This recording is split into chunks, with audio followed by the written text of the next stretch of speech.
I was there. I don't have to listen to it.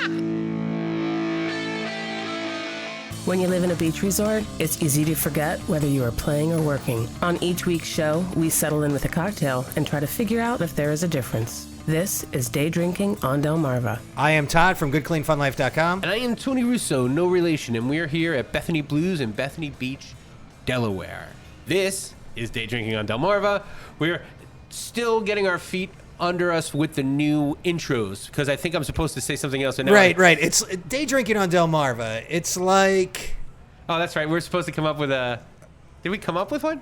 We came up with one last week. It's like, we'll drink because maybe you live here or maybe you don't. No, that wasn't it. But should have written that down. we'll just have to listen to the show. Yes. It's like every show that your daughter is listening to, except better. Right. And hosted by older guys. Yeah. So much stuff to get to this week. It is coming toward the end of summer. This is going to be kind of a summer themed show a little bit. Mm-hmm. But first, let's talk about what we are day drinking here. What do we have for drinking? We have been provided by the fine folks here at Bethany Blues, the Big Oyster Jenny Sour. And Tony takes his first sip. Yep, it's perfectly acceptable. Perfectly acceptable, drinkable. So. This is the... It's not a punch you in the face sour. This is probably the right kind of sour for a person like me. Mm-hmm. I'm not... I can have like a sour beer occasionally. What's nice about this is the cherry flavor. What is it? What did we say it was? Raspberry? I don't know. The fruit? I didn't mention fruit at all. Okay. I just said it was called Jenny. That's what Rory told me. The Jenny berries in this are... They're present enough, but it's not too sweet. It's a perfectly acceptable beer. You can drink a lot of these. It's not really highly carbonated either. Right. It's pretty refreshing. Right. It's very refreshing. And we're having this on tap. Yes. Which is always the Do you find some beers better on tap versus in a can? I don't know about. I always prefer on draft than in a can, but I also always prefer to go to places that take good care of their tap lines, because that's the beginning and the end of it. So, shout out to Jack Shack. Oh yeah, absolutely, because he's the tap guy, he's the tap cleaner, and he used to on our former show, the Happy Hour Toddcast. He was a regular guest. You can still check all of those out at happyhourtoddcast.com. Yeah, so the what's dicey about ordering sours in restaurants a lot of times is that that can very much be a line issue, because if mm-hmm. they're quote real so there are two kinds of sour beers. There are like pretend sour beers and real sour beers. One, they add something that makes it sour. Mm-hmm. Another one, they let infection take hold, and that's what makes it sour. Right. What would you add to? I think it's lactobacillus. So that's the pretend sour. You're saying? That's the pretend sour. But there's other ways of kettle souring, where you leave you may leave the top open, where you add different strains of bacteria, and the problem with that can be that they can infect the lines, and then every beer has that kind of flavor. Right. What you'll find with a lot of places that offer a lot of sours is they use the same lines for all the sours. So mm-hmm. if something gets infected, it's a little bit harder to tell. Yeah. And now that sours are more common, it's easier to do. Yep. Interestingly, they, I think, pretty much always have a sour on tap here, because Rory made that comment. It's like, let me make sure this is the right one, because we had a previous one, Yeah. We had a previous one that was the same color. Right. And this is a nice rose gold. Yeah, actually, it's pretty. This is red. This is that's red. This is Jello red. Yeah. It looks like Kool-Aid. Which is why I said cherry, because I feel Jenny like berries. Jenny berries are cherry flavored. Yeah. So, and we picked a sour. I picked a sour beer because the topic for today's show, sour customers. Possibly sour customers. I have like a really kind of different take on this whole thing. But our big question, or what we're struggling with, because as Todd pointed out earlier before we started, people call this Angry August. I didn't know that, but I love it. Yeah. When you get bad service, when you reach out and say something to the manager, mm-hmm. I hardly ever do. Yeah. It's easier for me not to come back. Right. I don't want to manage a restaurant. I don't want to run a kitchen. Yeah. I want to order something. I want to eat what I ordered, and I want to leave. And so I'm going to do that. Right. I don't want any extra jobs. Yeah. I'll still leave a generous tip. I just won't come back, depending upon how tough it is, only because of that. Like, I used to be like, hey, this or that, and again, not complaining, but that's. I don't want to talk to you about your business unless I'm being paid to, and it's an interview. Yeah. But go ahead. Yeah, I think I do think it's interesting. I've made the reference to Angry August, and it's a phenomenon that happens this time of year where I think all of the employees are tired, all of the people who are coming to visit are getting their last hurrah in. Mm-hmm. It's been hot. It's been spotty weather maybe, and I think traffic seems worse. People are blocking the box, as they say. Traffic does not seem worse. Traffic is worse. Correct. As someone who, again, it takes me longer and longer to get here every week. I thought of that. It's interesting you pointed that out. Yeah. Because I thought today, I left on time today, and I was still late. I'm like, I could leave at 4 o'clock in the morning, and I'm still not going to get here by 2, because there's always going to be a contest to see how slow you can drive down that last. It takes me almost as long to get to Route 26 as it takes me to get from that last 5 miles. Yeah. It would take me 15 minutes sometimes. Yeah. I wonder when the switch is thrown. I bet it will be pretty discernible for you. Oh yeah, from maybe it's Memorial Day or Labor Day weekend, or maybe it's even the week before that. I think it'd be the week before that, only because we and you guys always can come hang out with us, but we record on Wednesdays. If we recorded on Fridays, then I'd be screwed probably till November. Right. But recording it, Thankfully. on Wednesday. Yeah, and I we'll talk about this more as the season ends and begins, but I do like the shoulder season for that reason. You can still find people when you want to find them. Right. Well, so it was brought to my attention, talking to Rory, who brought the beers, the Bethany and Blues does a really good job of having an allergy menu. Right. Yes, we did talk about this. Yes. Right. So that's like one of those instances where if you need to talk to, so not in poor service, right? But just making sure you're not going to get something that's going to kill your kid. Right. And again, I feel like that's important. It's not something that's it's so hard to have empathy for something that's so far from your lexicon. Yeah, point of view. Like it's never going to matter to me. The idea that so I was recently at the Weeping Radish, which is a great brewery in North Carolina, and it's a German restaurant run by a German guy from Germany, right? So the beer is super clean, lagers, and they served this sauerkraut there that was unreasonably good. Like, I ordered a side of just sauerkraut because I like sauerkraut anyway, and it was even better than I had hoped. Yeah. And I said to the bartender, because it felt almost like greasy, like it was like. See, you're not going to tempt my appetite because I'm not a huge. Well, my question was is there bacon in this, or not bacon? I would have guessed maybe pork belly or corned beef, something gristly, right? And I'm like, so does this have pork belly in it or bacon or anything? And she's like, oh, I have no idea. I'm like, all right, well, thanks. Oh. Can I see your manager? Right? What am I gonna say? Yeah. Right? There's no point. Yeah. I'll eat it. If it kills me, it kills me. I have no idea. Asked and answered. Yep. At least she was honest. At least she didn't say yes or no. I think it does. Yeah. She said I can find out. I'm like, I'm halfway through with it. I probably should have asked first. Right. I didn't know it was going to be bacon flavored when I started eating it because I ordered sauerkraut.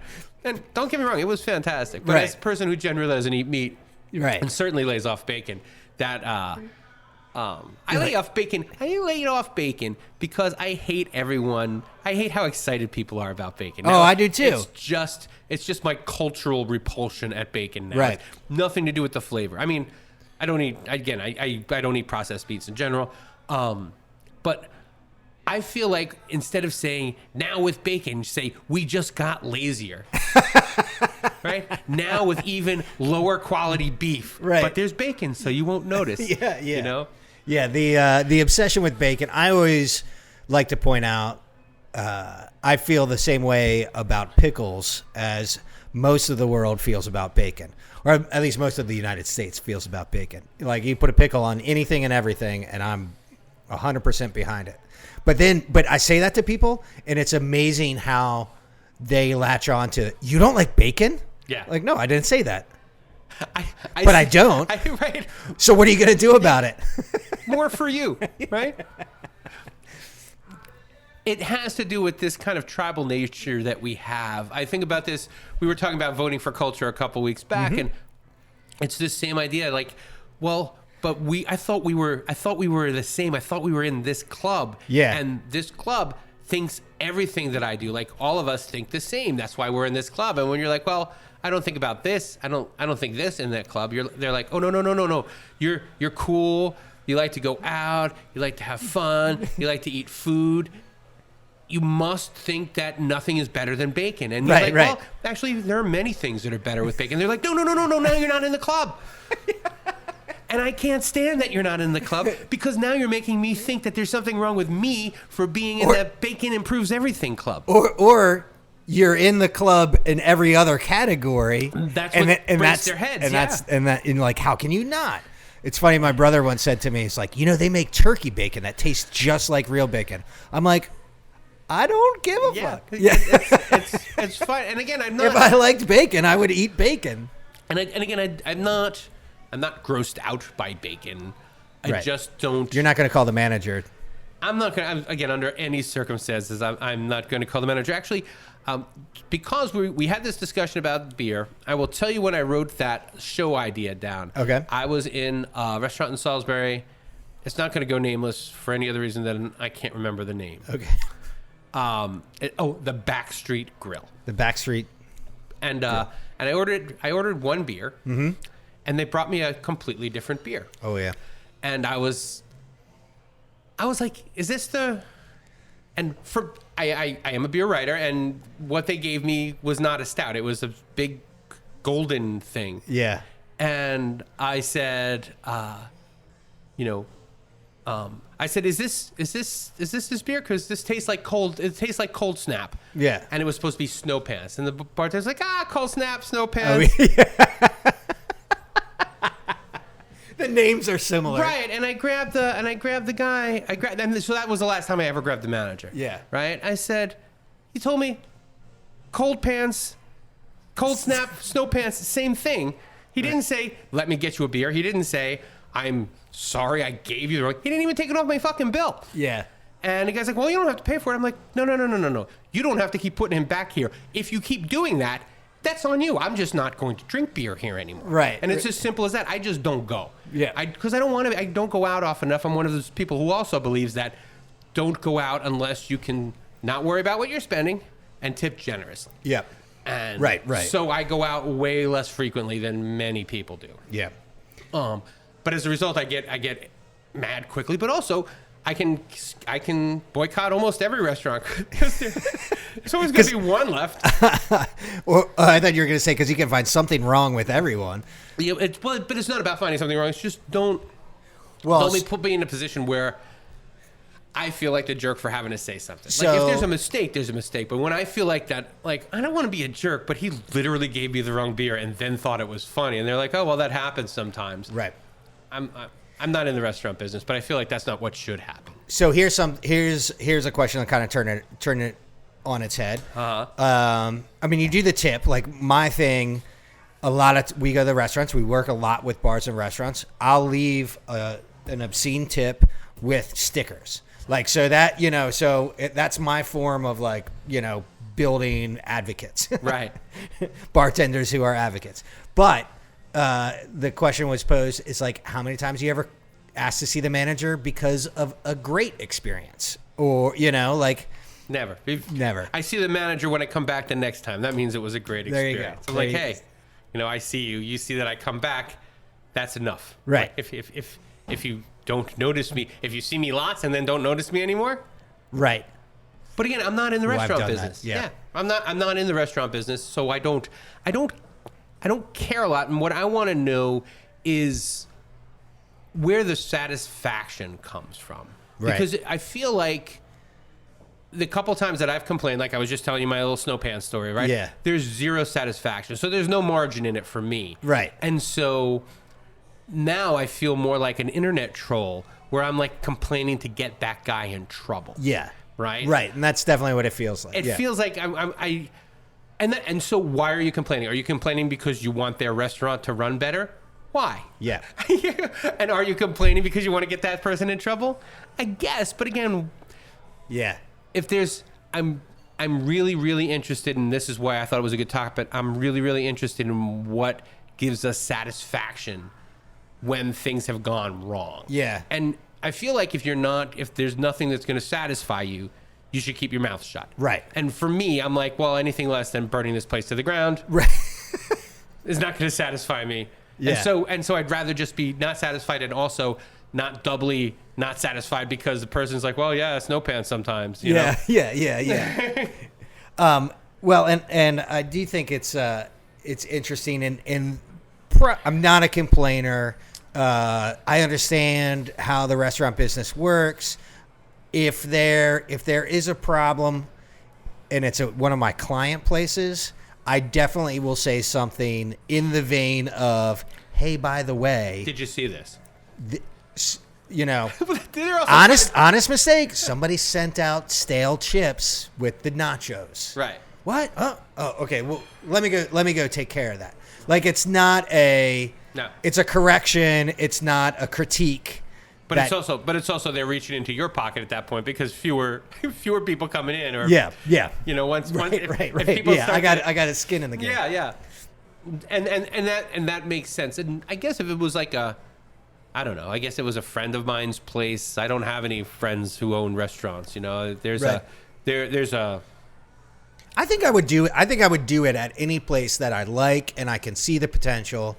I never would complain about a server, and it would be a dumb mistake like that. Right. Like, all right, this sat in the window too long, or somebody grabbed the wrong chips, or this chicken is like way overdone. Right. Like temperature thing, I think I think that's a reasonable, not to see the manager, but it's a reasonable thing to make a comment on, because people should be trained to, like, medium rare is medium rare, and there's a standard, and you should be able to hit that. Yeah, and this is what makes me.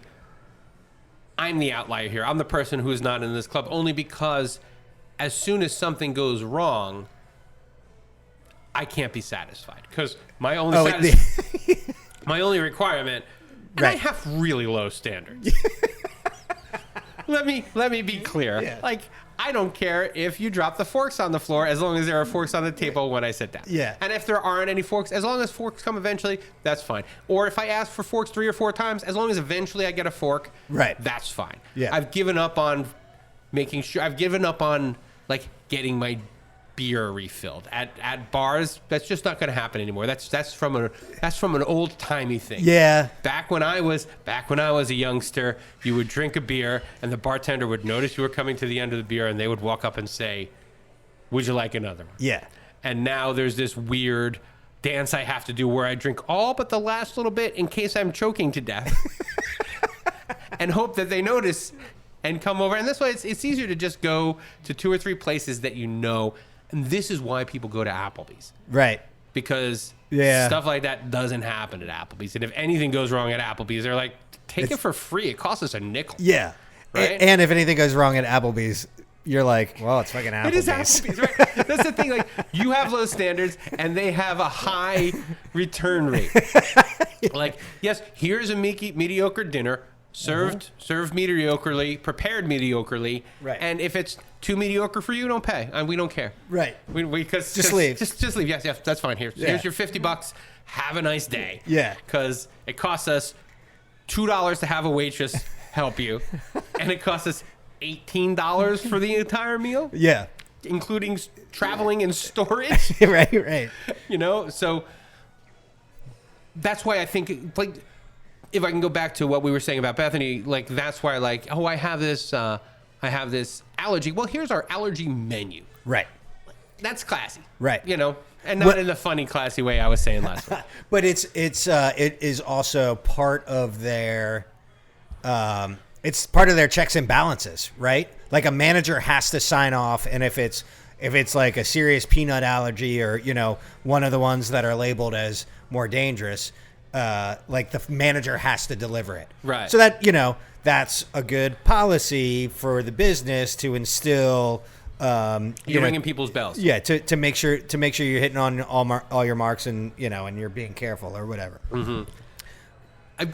The other thing that I was going to say is that I would never complain about slow service without assessing the entire situation. You know, if it's August, I'm not going to complain about slow service. I know what that server has been through. Right. If it's a crowded bar, I'm not going to complain. You know, like, there's always a reason. And well, so there are two things, kind of, but also if they don't have enough people to Right. work there, then what the owner is saying is, I would rather make an extra $80 tonight, Right. than not let you go without beer. Yeah.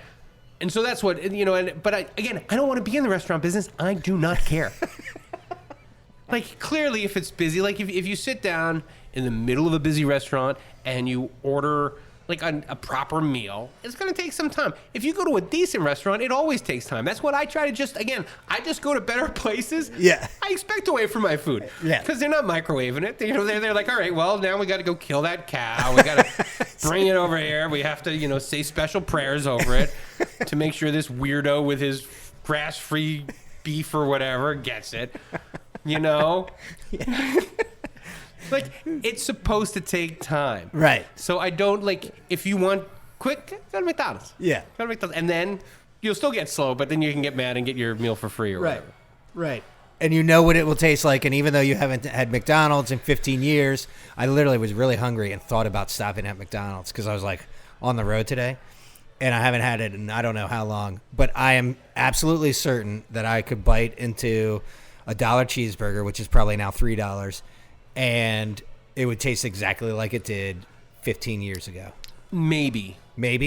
I think that you would be astounded by how shitty the bread was.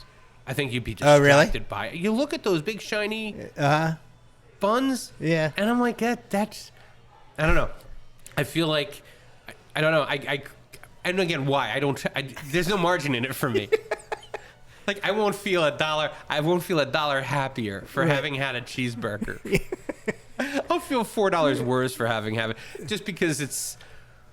But it's funny only because I was thinking that very thing not long ago. I'm like, well, I wonder what they taste like. Like, Yeah. Because the last time I had one, I didn't care what I ate ever. Right. Which is why I don't eat them anymore, right? So I guess if you don't care what you eat, then they taste great. But, like, As soon as you start caring. yeah, I think that it's going to be like, well, I guess this tastes like I remember, but Yeah. you know what's a good example that I did have just recently is a Budweiser. Yeah. Like, Budweiser tastes worse to me now. Yeah. Budweiser, any brewer on the planet will tell you tastes exactly the same as it's tasted for the last 30 years. Yeah. Exactly. Budweiser always tastes the same. So now I'm like, it kind of tastes so, for me, it tastes very sweet. You know, there's not a lot of. It's the beechwood. Maybe it's the beechwood aging that does it, but it tastes super sweet to me, and that is just. We had extra beer. My son-in-law was coming over, and I'm like, I don't know if this beer is good or not anymore. Like, whether it had gone skunky. Yeah. So I'm like, well, I'll crack one and I'll drink it because it'll be fine, or else it'll be skunky and I'll throw them all out. Yeah. And I cracked it and it wasn't skunky. And again, I can tell the difference between that. Yeah. It was Budweiser, but I'm like, oh, wow, I forgot. I really don't like it. Yeah. It's not like I kind of don't like it. I really, and I used to like it. Yeah. And so that's on me. That's your taste buds change. You get old. Your taste buds change as you get older, but also as you redefine what you like, things that don't fit into that. Or as you eliminate things that, you know, that maybe aren't. you eliminate things and try a larger variety of things, it develops your palate more so that you're able to discern, subtle differences between all sorts of stuff. Before I get to one cool thing, I have to ask you about pickles. Oh, yeah. Okay. Do you have, how do you feel about bread and butter pickles or sweet pickles? So I'm a kosher guy. Right. I'm lifelong Clausen. Like that's my jam. But I used to hate bread and butter pickles. That's what I was wondering. Like, my wife. But now I don't. But I'm like, oh, it's still pickles. Right. My wife has a violent reaction to bread and butter. I can understand. May as well say, not only do I hate bacon, but I love bread and butter pickles. Her head pop. Yeah.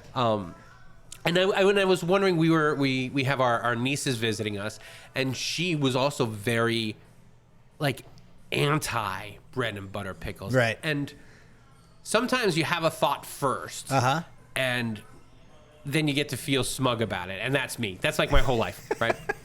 And so a long time ago, I discovered the whole drink what you like and be happy thing. I'm like, well, I think that's gross, but I don't care that you eat it, or I don't care why you eat it. Like, right. I'm never going to say, you eat bacon? Why? Right? Or you eat skunk entrails? Why? I'll be like, oh, that's interesting. Right. Like, I don't care. Like, if you're not going to make me eat it, I'm not going to feel bad. And I think that comes from, I have weird rules about what meat I'll eat. The short version is, if I know who killed it, I'll eat it. Right.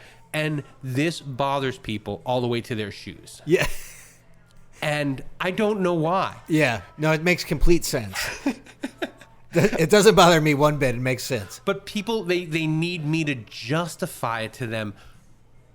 And I would never ask anyone to justify their diet to me. And after a couple of years of that, and all of a sudden it clicked to me. I'm like, it turned from me feeling like a little defensive about it to me feeling a little smug about it. Like, I'm not smug because I eat meat differently from everybody. I'm smug because I know I will never challenge what you what? Yeah. You what? No, Yeah. it's fine. You don't like it, you don't like it.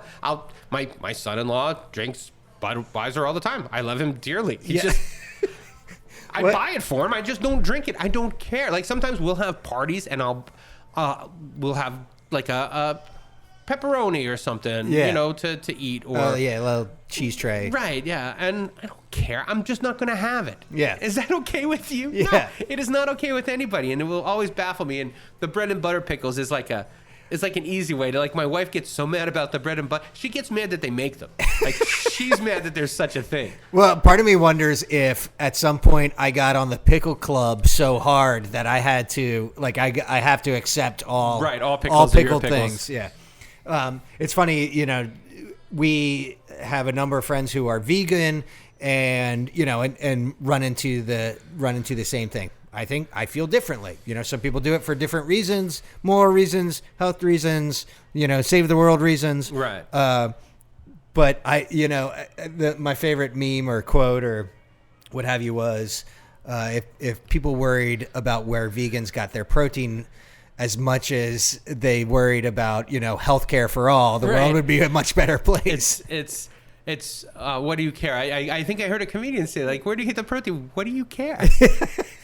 It's like all of these people are really concerned about Who was the last person you asked about their protein? You just walked past 20 people. Where do you get your protein? What do you care? Yeah. It's none of your business. Yeah. And so that's why you should never ask for the manager. If you're not in the restaurant business, and again, if you're in the restaurant business, I think that there's I have written to podcasters saying, stop eating on mic. Oh, because that drives me. Not only does it drive me bananas, it's mean. Yeah. and again, that's gross. So I'm gonna take a sip. That's ambient. There's ambient noise. I used to listen to this podcast called "You Are Not So Smart." It was a psychology podcast, and he started off at the end of each show. He would have psychology and a cookie, and he would read this psychology article, and he would eat a cookie sent in with the recipe that was sent in by a listener or something. Right. And he did that for like 3 shows, and then on the 4th show he says, okay, I get it. I'm sorry for eating on mic. It'll never happen again. Like, you just hate mail because, you know, it's offensive. there are some people who like it. You know, the ASM people. Yeah. Jeffany. That's just what I'm calling them from now on. Jeff and Stephanie are two of my friends who like the ASR. Yeah. And that's fine, but they have their own channel for that. I didn't tune into ASR. I didn't tune in to hear people chewing. Like, have your lunch or make a podcast. You can't do both. Right. So you're saying that if you're part of the industry, there's a certain code of conduct, and there's a level of respect, and where you can say things that maybe just the layperson wouldn't. And also, I think that you do get that's a way that you are getting satisfaction. You're like, I'm participating in the restaurant club. Right. Yes. But, you know, Gladys from Dundalk, Yeah. there weren't enough, you know, crabs on the menu or whatever. Right. You want to hurt someone's feelings, and that's the bigger question, because I've got another one that I've been cooking. We'll do, but like, do you want to hurt someone's feelings or do you want to make things better? Yeah. I think that is the question at the bottom. I think that's the distinction. And if you want to hurt someone's feelings, that's fine, but realize that you're not changing anything. Right. Because also they're like, oh, well, this is the type of person who wants to hurt someone's feelings. Yeah. Like, my waiter was stupid. Probably. Now what? Yeah. There's 7 billion people on the planet. Your waiter was stupid. There's no IQ on the waiter test. Yeah. They're like, you know, can you keep yourself clean? Can you carry this food? Yeah. Do you have basic balance? Can you write things down? Do you have short-term read what you've memory? written? Yeah. Can you punch a button on a thing? There's not a lot. It's not for nothing. I mean, waiters are nice people, and I'm sure there are lots of smart waiters, but it's not a requirement. Like, my waiter is dumb is a stupid thing to say. Right. I got wound up again. All right, so let's move on to one cool thing. I had a cool thing. How about you? What'd you get? I have a cool thing. And speaking of visiting places, it's always good to try new places. We were stuck in traffic last weekend, which was horrible. There was a terrible crash, shut down Route 1, had to literally be turned around, and we were starving. The plan was we were going to go to the Starboard for an event and eat before the event, and we couldn't even make it to the Starboard. So we turned around, we came back, and we stopped at the first place we could, which is Hammerhead's Dockside at the Indian River Inlet Bridge. You know, it was a nice enough place. I've never been. It's like in George's or St. George's or something. Is the park? Which one's the Indian River Bridge? Is that the yellow one? That's the big one between here and Dewey, between Bethany and Dewey. I was thinking of the wrong bridge. Sorry. So this is the Hammerheads is as you travel southbound on the Bayside, and you know, lots of boats there. It's actually a nice little spot. Waitresses and staff were perfectly acceptable. Food was wonderful, but we sat down on this bar rail, and there was an empty seat next to us, and this older guy came up and sat next to us. And I am so often averse to talking to strangers. It's in that situation where I don't feel like I have an immediate out, you know? Part of the reason I do what I do and filming people at bars is because you can always say next. At any point I can be like, oh, I got to go. Yeah. But we struck up a little conversation with this guy, and sure enough, 20, 30, 40 minutes later, we heard his whole life story. He was a Navy graduate from the Naval Academy in 1974. You know, was a young, involved. He was, even before getting into the academy, was involved with the withdrawal in Vietnam. I mean, so career Navy guy. He had his boat here. I don't know. It was just a really neat situation, a really neat conversation, and almost an immediate reminder, like reading an article, like if you want to feel good about the world we live in, talk to a stranger. Yeah. And I'm like, man, that really hit home, and was really enjoyable. And I was so averse to doing it at the time, but really thankful it happened. We should do a show on that alone, because that's yeah. Well, because there's an etiquette thing with that. Just like at a bar, yeah, you can just say, yeah, you can be talking for as long as you want. And you say, check, I'm done. Like we're not out of date. I can Right. leave whenever I want. Yep. But I'm sorry. So I spend a lot of time sitting on the other side of bars, and so I'm comfortable. Like I'll sit, and if we have something in common, I'll talk for a little while, and then. But I don't mind buggering off. Like I don't ever feel trapped. And if the guy's like beep beep beep, I'm like, oh, there are other bars on this planet. Yeah, please, and I'll split. I don't. He doesn't know how many I'm there to drink. Right. Very, very cool. What would we call that? Beer with strangers? Yeah. No. That's a whole different thing. That's a whole. I can't get into that. But what I can get into is my one cool thing, really quick, only because it's something that I did this summer. That many of us do is I had my. I have a crab feast usually once a summer. Sometimes I have the presence of mind to get crabs more often, but at least the one time per summer. Right. I'll get crabs and have my kids come down, and they're excited about it, but I realize that they're just really kind of excited for me.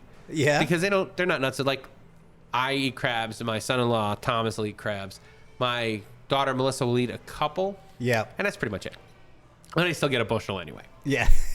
for 3.5 people. Well, yeah, and and then everybody's like, I'll have one, I'll have two, just to be polite or Just whatever. to participate. But a couple, maybe 6 years ago, it's been a while, we established this additional tradition where my daughter Megan, who doesn't really prefer crabs hot, loves eating them cold with me in the morning with beer. Yeah. So then we'll have beer and crabs for breakfast or late. Really? Yeah, like 11 o'clock in the morning, 10 o'clock in the morning. We'll get back out there. So cold crabs. Yeah. It makes complete sense. If I pay Just you have for never- hot crabs, don't give me cold crabs. But if I let them go cold on my own, Yeah. that's fine. Yeah. Yeah, I never thought I mean, that's a great idea. Oh yeah, no, and then we spend the whole next morning picking them, and then I'll continue to drink, but we'll pick like one for me, one for the pile, Right. And we'll make this big pile of crab meat because that's why I don't mind overbuying on the crabs because I know I'm going to turn it into crab meat. Well, every year for one reason or another, we don't eat the crab meat that we pick. Like, Right. we'll pick a pound, 3 pounds of crab meat, and throw it out. And Yeah, it's and it just sits the for worst. a day, and you're like, oh. And so this year, several things happened. One, my day job, you can listen to us. My show is called This Is War. One of our sponsors is HelloFresh. And HelloFresh sends these packets. The cold packs, Cold yeah. packs. They're these big ice things. So we kept them, and we put them on the bottom and on the top because the problem with keeping crabs overnight is that they can kill you if they're not. They're not. Oh, does this taste fun? And they're like, oh my God, how'd your father die? He ate rotten crabs because he's stupid. That's the rain, folks. There's nothing we can do about that. If you can hear that, I apologize. And so we've tried different things, and a couple times we've salvaged it, and we've been able to make them, but usually we can't. This year, we were successful, and we had crab cakes for dinner last night, which was, again, I could take or leave crab cakes. I just like picking the crabs. So, yeah, and I do the same thing. The beer. Yeah, picking the crabs and drinking the beer. So is that 3 meals? I think that's always the problem. Is that 3 meals in a row with crab? Yes. Or okay, yeah. Well, no. You gotta be into. It's 2 meals in a row, and then we went away for the weekend. But when we didn't have them before we went away, I was sure they were going in the garbage because my wife is always a little concerned. Mm-hmm. I've only had food poisoning once, and once is enough for anybody. Yeah. But she's had it like maybe twice or something, and she's terrified. Right. So if she thinks there might be something wrong with the crab, garbage. Yeah. And so when we went away for the weekend, I'm like, we're throwing that crab out. Damn it. And then we came home, and I had some, and I'm like, this is good. It's not still good. This will still be good in 3 days. Right now, it's just good. Right. And so I was able to convince her they were well kept, and we were able to have crab cakes for dinner 4 days later. That's great. Yeah. I like the crabs and cold crabs in the morning. Oh, it's really, really nice. I don't know why I've never thought of that. Yeah, you just put the cold packs on top of the crabs. Right. And go in. Yeah. And then in a cooler, yeah. not right in the basket itself because it's 1,000 degrees out. Right. But yeah, it's a pleasant way to spend the next day, and you clean up, you drink some beer. You always have too much beer, so there's a little bit of beer left over, and there's a little bit of crabs left over, and it's and it's a pleasant way rather than because what we used to do is try to get them all picked before we went to bed, and that's just that makes it a chore, Right. as opposed to a leisurely afternoon activity. Yeah. So, Good thinking. Yeah. And that'll do us for this week. So we're going to bring it to the end. And remember, at the beach, it's happy hour whenever you say it is. We'll get it right next week, folks. I promise. Day Drinking on Delmarva with Todd DeHart and Tony Russo is produced weekly, mostly by dumb luck. You can join them Wednesday afternoons at Bethany Blues in Bethany Beach, Delaware, or find them online at daydrinkingondelmarva.com. Thanks for listening, and we'll check back in with you next week.